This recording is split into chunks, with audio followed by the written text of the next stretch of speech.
आपको डर किससे लगता है? हम सब किसी न किसी से ज़रूर डरते हैं, चाहे किसी जानवर से, इंसान से, फैमिली मेम्बर से, पेरेंट्स से। होता है ना डर? कमेंट बॉक्स में मुझे बताओ किससे डरते हो। टाइम ले लो, सोच लो, हो सकता है बहुत लंबी लिस्ट आ जाए कि इससे भी डरता हूँ, इससे भी डरता हूँ, इससे भी डरता हूँ, पर मेंशन ज़रूर करो किस किस से डरते हो। डरना और फिर लालच में आना, ग्रीड, ये दो चीज़ें होती हैं जो आदमी को कभी पीछा छोड़ती ही नहीं है। या तो आप किसी से डरते हो या वो किसी चीज़ की ग्रीड होती है। उस ग्रीड को आपकी लाइफ आपको हमेशा चलाती है, उसके पास लेकर जाती है, और जितनी ग्रीड होती है वो उतनी ज़्यादा आपको लुभाती है। वो ग्रीड बढ़ती जाती है, आप उसके करीब जाते जाते हो। ग्रीड कभी ख़त्म नहीं होती। एक बात आपसे बताऊं मैं, और बिल्कुल सच है ये, एक टाइम में मुझे भी बहुत ग्रीड थी, अच्छे घर की, लैविश लाइफस्टाइल की, और मैं डरती भी बहुत थी। यहाँ पे मैं ओपन हार्ट से आपसे कुछ डिस्कस करूँ, बहुत डिसफंक्शनल फैमिली से मैं बिलोंग करती हूँ, और मैरिड होकर आई एक बहुत ही ज़्यादा डिसफंक्शनल फैमिली में। बहुत ही पैथेटिक मेरी रिलेशनशिप थी मेरे हस्बैंड के साथ, इन लॉज के साथ। बिल्कुल चैन नहीं था।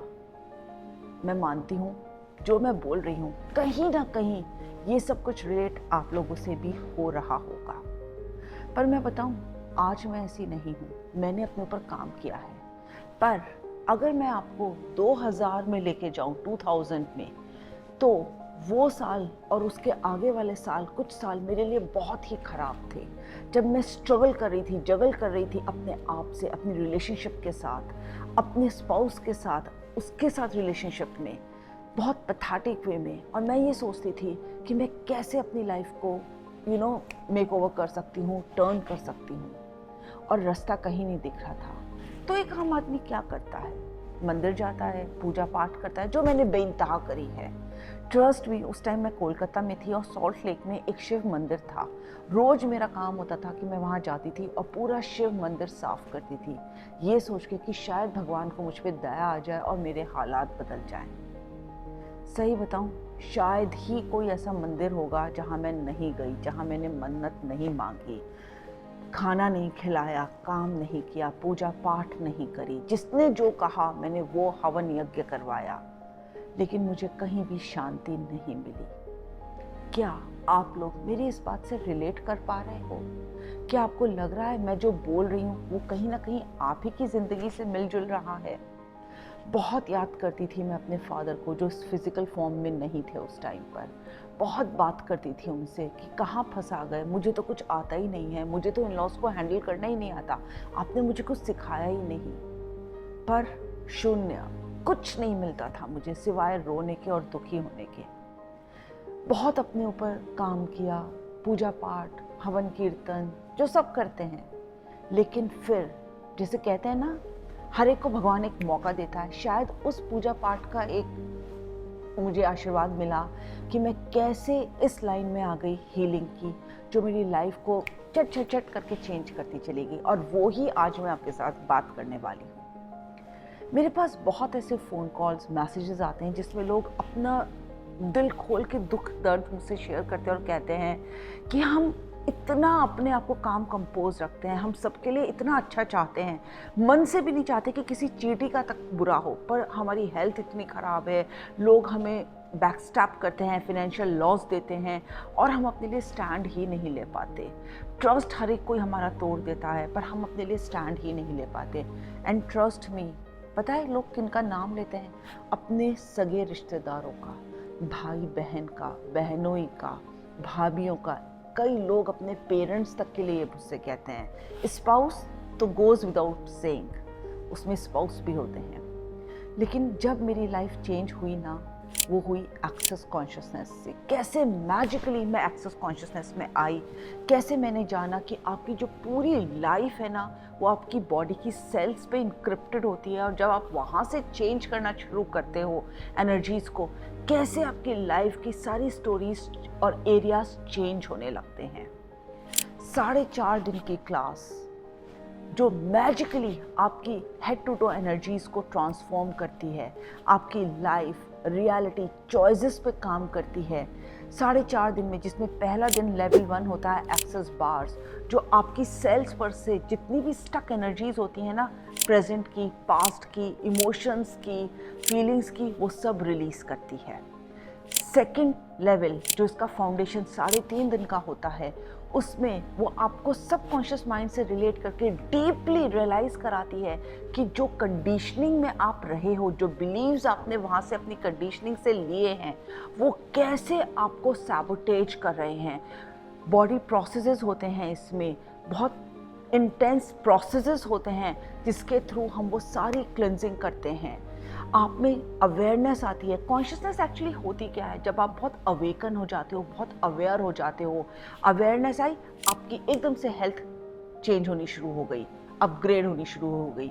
आपको अवेयरनेस आई कि हाँ, ये चीज़ अच्छी नहीं है मेरे लिए, आपने चॉइस बनाई और देखा कि आपकी मेंटल वेलबींग अच्छी होती चली गई। अवेयरनेस आई, आपकी फिनेंशियल जो एक स्टेटस है वो चेंज होता चला गया, रिलेशनशिप चेंज होती चली गई। आपकी अवेयरनेस से ही ये सारे एरियाज इंटरकनेक्टेड हैं। आपकी अवेयरनेस आपकी कंडीशनिंग और आपकी बिलीव्स पे डिपेंड करती है। जैसे ही आपने जाना कि हाँ, ये मेरे लिए वर्क नहीं कर रहा है, फ़ौरन आप उसको रिलीज़ करते हो, आप अपने लिए दूसरी चॉइस बनाते हो और देखते हो कि कैसे आप उससे निकल कर अपने लिए और अपग्रेड कर रहे हो अपनी एनर्जीज़ को। एक्सेस फाउंडेशन और ये 4.5 दिन की क्लास, जिसमें बार्स लेवल 1 है और लेवल 2 है, सबसे ज़्यादा आपको आपकी लाइफ की इंटीग्रिटी के बारे में बताता है कि जो आज तक आपने किया, प्लीज़ उसके ब्लेम गेम में मत जाओ। लोग जनरली सो रहे हैं। आपको एक बात बताऊं, मेरे पास बहुत ऐसे मैसेजेस आते हैं जो कहते हैं हमारे अपनों ने ही हमें सबसे ज़्यादा दुख दिया है। कई बार आप ऐसे लोगों के बीच में क्यों जन्म लेते हो?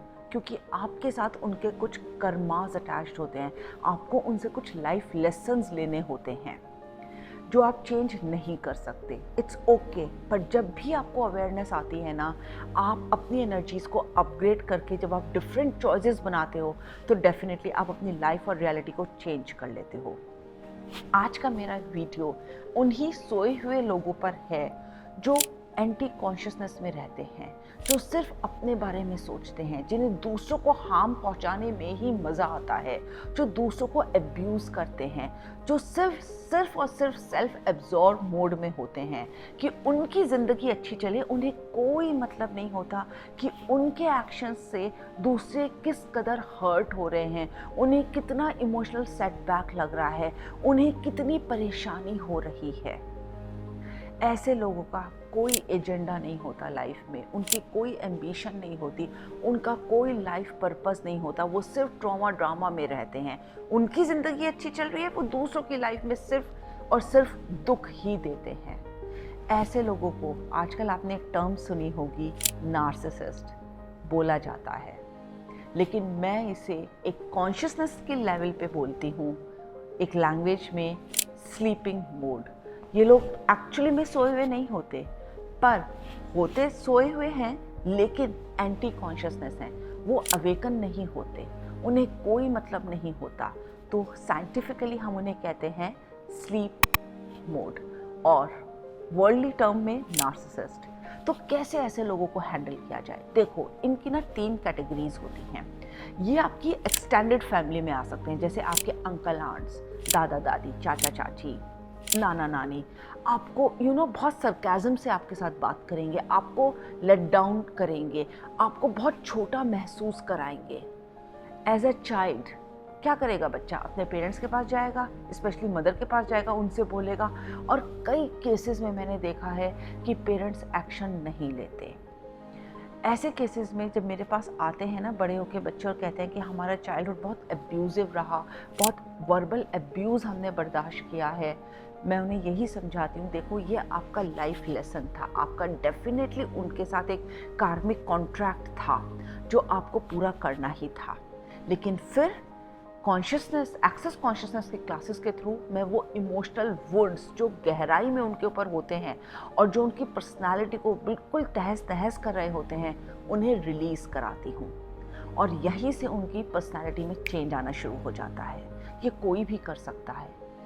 इसी तरह से अगर पेरेंट्स एक्शन ले लेते हैं तो वो आपके लिए बेनिफिट हो जाता है, पर अगर एक्शन नहीं ले पाते तो ऐसे बच्चे ग्रो अप करके जब हमारे पास आते हैं, ऑफ कोर्स हम उन्हें एक्सेस कॉन्शियसनेस के थ्रू ही ट्रांसफॉर्म करते हैं। सेकंड कैटेगरी होती है जब आपके सिबलिंग्स आपको परेशान करते हैं, सैबोटेज करते हैं, आपके साथ बहुत मिसबिहेव करते हैं, सरकाज़म में आपसे बात करते हैं, राइट। वो दिल को सबसे ज़्यादा छूता है क्योंकि उनके साथ आपका ब्लड कनेक्शन होता है। आपको एक उम्मीद होती है कि ये मेरे साथ ऐसा ना करे, चाहे पूरी दुनिया करे पर ये ना करे। कई बार हमारे दिमाग में भी आती है ये बात कि इन्हें कर्मा इनकी सज़ा देगा। कर्मा बाद में आएगा, सबसे पहले अपने लिए स्टैंड लो, अपने आप को प्रायोरिटी बनाओ। बचपन में नहीं कर पाए तो बड़े होकर लो। ऐसे लोगों से प्लीज़, जो टॉक्सिक हैं, उनसे बिल्कुल कट ऑफ कर लो। मैं हमेशा ये बात कहती हूँ, आपको सबसे ज़्यादा दुख दर्द ना आपके अपने देते हैं जो आपके ब्लड रिलेटिव्स होते हैं, और कई बार ऐसे सिबलिंग्स का साथ आपके पेरेंट्स भी देते हैं। तो प्लीज़ लड़ाई झगड़ा मत करो, उसके अलाउंस में आ जाओ, उसको एक्नॉलेज करके अवेयरनेस ले लो कि हाँ ठीक है, ये एक लाइफ पाथ है, ये पर ये मेरी पूरी लाइफ डिफाइन नहीं कर रहा है। उसके अलग जाके अपनी रियलिटी बनाओ, उनसे कट ऑफ कर लो। बहुत ज़रूरी है कि आप अपने लिए सोचो, अपनी बाउंड्री सेट करो, अपने लिए स्टैंड लो। अगर आप अपने लिए स्टैंड नहीं लोगे ना, ट्रस्ट मी, ये आपकी लाइफ है और कोई आपके लिए स्टैंड नहीं लेगा। आप खुद करता धरता हो, ओनरशिप हो, आपके पास होनी चाहिए अपनी लाइफ की। चार्ज लो अपनी लाइफ का, कमिटेड हो जाओ अपनी लाइफ से, अपनी प्रायोरिटी अपने आप को बनाओ, दूसरों को नहीं। क्योंकि एक बार जैसे ही आप ऐसे लोगों को अपनी स्पेस में आने देते हो ना, ज़रा से उन्होंने आपको कुछ कहा और आपके मन में आया चल छोड़ कोई बात नहीं, मेरा भाई बहन है, कह दिया तो क्या हो गया, पेरेंट्स है कह दिया तो क्या हो गया, क्यों नहीं हुआ। वो ही छोटा छोटा आप ना हुक उन्हें दे रहे हो और वो ही फिर सबसे ज़्यादा बड़ी बदतमीज़ी आपके साथ करते हैं और वो ही आपको अंदर से तोड़ना शुरू हो जाता है। किसी भी कीमत पे अपने साथ ये मत होने दो। अगर आप अपने लिए खड़े नहीं हो रहे ना, मैं रिपीट कर रही हूँ इस बात को, कोई आपके लिए खड़ा नहीं होगा। जहाँ देखते हो कि आपके ब्लड रिलेटिव्स आपके साथ ऐसा कर रहे हैं, फ़ौरन उनसे कट ऑफ करो, क्योंकि आप अपने लिए सबसे ज़्यादा इम्पॉर्टेंट हो। ये बात मेरी आपको माननी ही है, इसे लो अपने अंदर। एक बार में समझ में ना आए ये वीडियो तो प्लीज़ इसको बार बार देखो। जब ऐसे केसेस होते हैं ना तो आदमी ना सेटबैक में आता है, इमोशनली ड्रेन्ड हो जाता है और सोचने पे मजबूर हो जाता है कि मेरे साथ ऐसा हो क्यों रहा है। क्यूरियोसिटी आती है, एक अंदर से ना बहुत जज्बा आता है कि मैंने ऐसा क्या किया है कि मेरे साथ ऐसा कर रहे हैं। जब वो हताश होकर बैठ जाता है ना, तब वो सीकर बनता है। तब ऐसे लोग हमारे पास आते हैं कि मुझे जानना है इसका रीज़न क्या है, और तब मैं कहती हूँ कि प्लीज़ सबसे पहले कट ऑफ करो, और रीज़न जानने से अच्छा है रीज़न भी जानो और फिर इसके ऊपर मरहम पट्टी भी करो, ऐसे इमोशंस को रिलीज़ करो। मैं उन्हें डायरेक्टली कहती हूँ कि आओ एक्सेस क्लासेस में और अपने आप की लाइफ का चार्ज लेकर डिफरेंट चॉइसेस बनाओ। ऐसे लोगों को डाउन करने का, हटाने का एक ही तरीका होता है, साइलेंस में रहकर अपने ऊपर काम करके अपनी एनर्जीज़ को ट्रांसफॉर्म करके सक्सेसफुल हो जाना, जो मैंने अपने ऊपर किया है। आज अगर मैं ये वीडियो बना रही हूँ ना, तो ये मैं ट्रस्ट मी, ये कोई बुकिश नॉलेज नहीं है, जो मेरी लाइफ के साथ हुआ और जो मैंने इतने साल में जो क्लाइंट्स हैंडल किए हैं, 20+ ईयर्स के जो मुझे एक्सपीरियंस और डिफरेंट क्लाइंट्स मैंने हैंडल किए हैं, उस सब पर बेस्ड है ये वीडियो। इसलिए प्लीज़ इसको ना फास्ट फॉरवर्ड करके मत देखो, एक एक बात इसकी सुनो, ना समझ में आए फिर से सुनो और ऑनेस्टली अपने आप से बैठ जाओ और सोचो कि क्या वर्षा सच में जो बोल रही है वो हमारी ज़िंदगी से मिलता जुलता है। एस्केपिज्म मोड में मत आओ, उसे अवॉइड मत करो, उसे डिफेंड मत करो कि नहीं नहीं मेरे साथ ऐसा नहीं हो सकता, वो भाई बहन मुझसे प्यार करते हैं, मेरे पेरेंट्स मुझसे प्यार करते हैं, मेरे साथ ऐसा हो ही नहीं सकता। आंखें खोलो, आंखें खोलने का मतलब ये नहीं होता कि आप जागे हुए और आप अवेकन हो। कई बार आंखें खोलकर भी इंसान सो रहा होता है और सच्चाई से बहुत दूर होता है। जब आप सच्चाई देखने लगोगे ना, तब आपको पता चलेगा कि किस माहौल में आप थे जिन्होंने आपको ही अंदर से तोड़ दिया। फैमिली स्ट्रेंथ होती है, हर एक इंसान की बैकबोन होती है। अगर वो बैकबोन आपको नहीं अच्छे से संभाल पा रही है तो प्लीज़ उसको चेंज कर दो। और एक बात बताऊं, आप सबसे बड़ी अपनी बैकबोन हो, आपसे बढ़कर कोई नहीं है। मैंने सोचा आज कुछ ऐसा ही हल्के फुल्के मूड में कुछ दिल की बातें जो बहुत ज़्यादा जोल्ट देती हैं आप लोगों के साथ करूं। शेयर करना ये वीडियो उन लोगों के साथ जिनके आप देखते होंगे कि इमोशनल वुंड्स हैं, बिहेवियरल पैटर्न्स हैं जो बहुत ज़्यादा डिसएम्पावरिंग हैं, जो बहुत ही बुझे बुझे रहते हैं। क्या पता ये वीडियो उनके लिए एक आई ओपनर हो और उनकी लाइफ में कुछ चेंजेस लाए। फिर मिलेंगे एक बहुत अच्छे वीडियो के साथ। मैं आऊँगी फिर से आप ही लोगों के बीच। लाइक सब्सक्राइब करना बिल्कुल मत भूलना मेरे चैनल को, और मेरे साथ बने रहो।